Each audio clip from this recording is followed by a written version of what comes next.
falamos que há diferentes tipos de organizações e existe entre as organizações as empresas, que são os tipos predominantes de organização. A maioria das organizações são empresas. Então vamos falar um pouquinho sobre as empresas para a gente saber do ambiente de trabalho em que na maioria das vezes a gente vai trabalhar. E todo tipo de organização vai relacionar-se com as empresas, de um jeito ou de outro.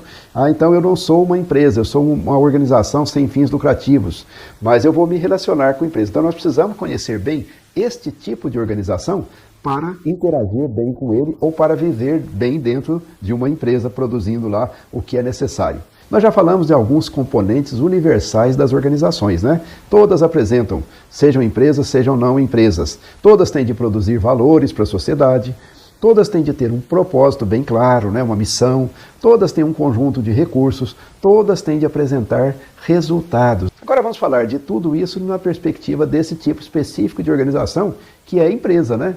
A empresa é uma organização que presta um serviço à sociedade, que tem uma missão, que tem um propósito e que visa o lucro.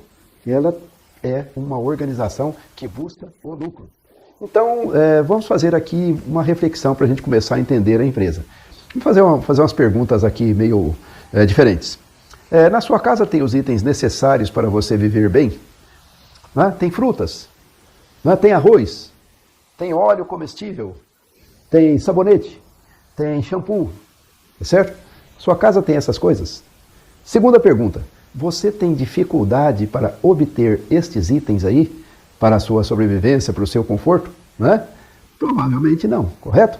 Você não precisa se preocupar com isto, né? Basta você ir ao supermercado, que você acha tudo isso, a farmácia que está próxima aí, ou basta telefonar, né? Nos dias de hoje, cada vez mais, né?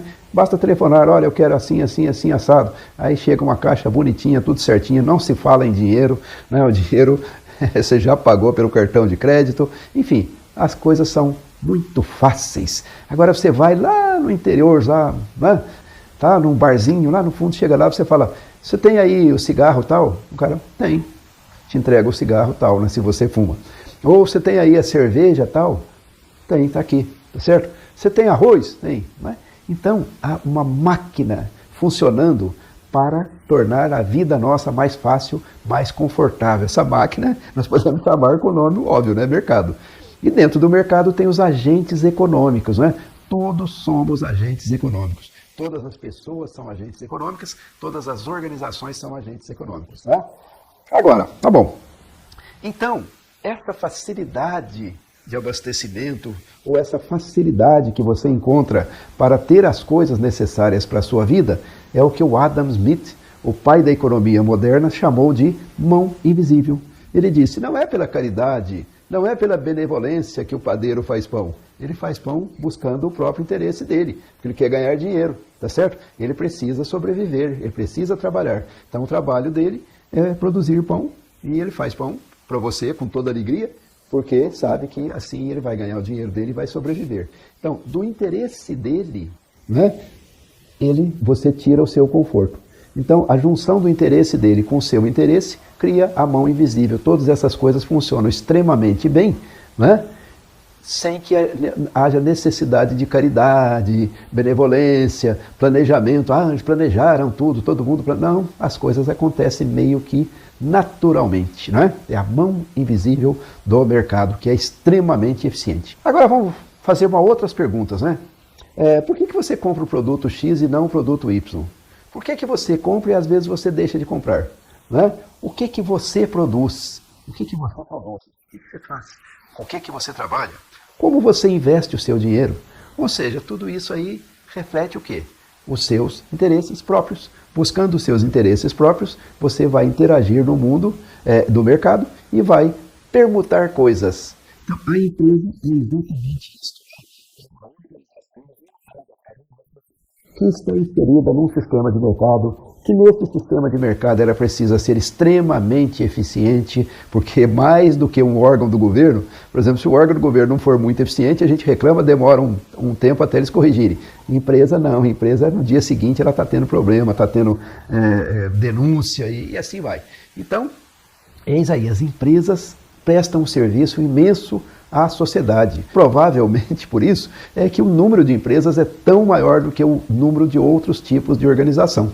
Né? Muito mais empresa. Nós vamos trabalhar, provavelmente quem trabalha em administração vai trabalhar a maior parte do tempo dentro de empresas ou interagindo com empresas. Então isso é a empresa. Agora vamos ver aqui algumas características fundamentais da organização chamada empresa. Vamos lá. Muitas vezes as pessoas pensam na empresa, elas pensam no capitalista na frente do seu negócio, o empreendedor ambicioso, né, querendo tirar dinheiro de todo mundo. Às vezes se há até uma visão negativa da atuação do investidor, do capitalista, do empreendedor, etc. Mas a visão moderna de empresa, e é uma visão adequada, é a visão de que quem é que está no comando da empresa, na verdade não é o único dono da empresa. Ele não manda na empresa, né? Ele controla a empresa, mas ele tem de dar satisfação para muita gente. Ele não está ali sozinho, não. Então existem os chamados stakeholders. Stakeholders, para traduzir para o bom português, nós podemos chamar isso de partes interessadas. Há um conjunto de partes interessadas na empresa. Então, partes interessadas, os cotistas, né? Se for uma empresa limitada, os cotistas, os sócios, né? Os acionistas ou investidores, se for uma empresa de maior porte, tá certo? Os empregados da empresa. O empregado está lá, mas ele é dono também, ele tem direitos. Por que ele tem direito? A cada mês que ele trabalha, por exemplo, ele acumula direitos.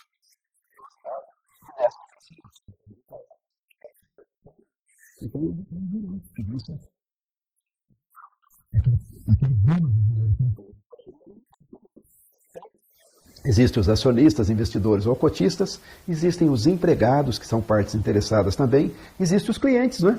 Tem muito cliente que paga antes, agora precisa receber a mercadoria. Então a empresa tem uma mercadoria dele lá para ser entregue, não é? Os clientes são partes interessadas nas empresas também. Existem os fornecedores, aqueles que que criam bases, estruturas para servir a empresa e que vão fornecer para ela matéria-prima, vão fornecer produtos semi-acabados, vão fornecer serviços. E esses são partes interessadas na empresa também. A empresa usualmente deve para eles têm contratos de fornecimento com a empresa e assim por diante. Tem os distribuidores, são aquelas pessoas que pegam os produtos da empresa e levam para frente, levam até o consumidor final, o cliente final. Tem o governo, que é parte interessada em todas as empresas, né? Por isso que quando se fala em privatização, é uma ideia inteligente, né, gente? Porque, veja bem, o governo vai arrecadar impostos de todo jeito.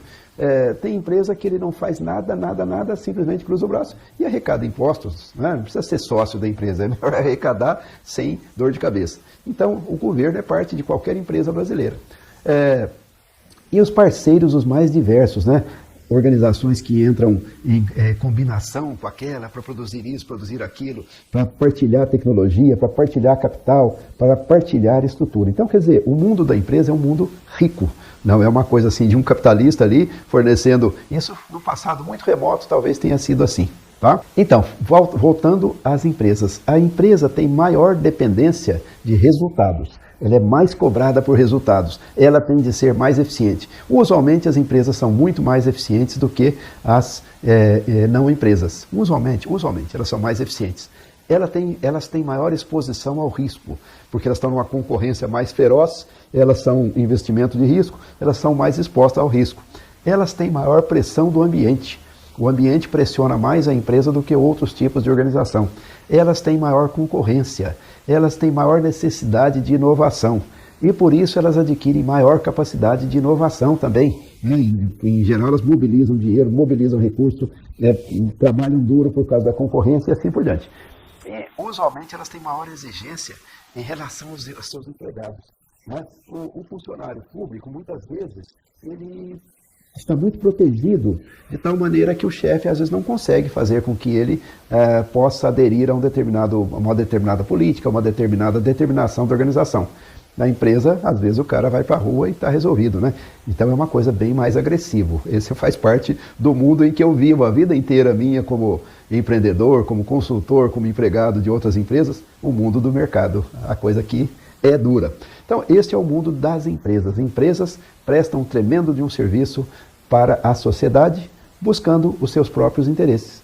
Então, na busca dos interesses delas, elas satisfazem os nossos interesses. E a tal de mão invisível, do Adam Smith, funciona. Ele viu isso lá no passado e isso está presente hoje. As coisas funcionam por causa da mão invisível. É isso aí. Então vamos partir para o nosso próximo vídeo.